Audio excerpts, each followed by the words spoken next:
I'm going to read Burping Ben by Shel Silverstein. Burping Ben, learned to burp at the age of 10. Thought it was funny and burped since then. Anywhere and anywhen. Burps at his parents, burps at his friends, burps at his sisters, shy little Gwen.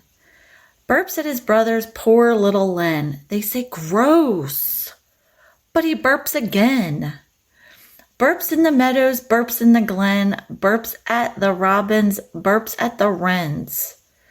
They say chirp, but he burps again. Burps at the hogs in the farmer's pen, burps at the police and the firemen. Burps in the Pledge of the Allegiance, and when they shout, halt, he burps again. Burps at the teacher in the school, and then burps on the bus going home again. Burps in the zoo at the lion's den.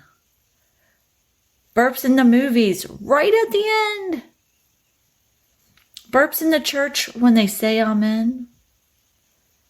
They say sin, he burps again. And wonders why he hasn't a friend.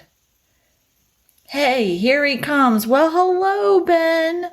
Burp. Well, there he goes again.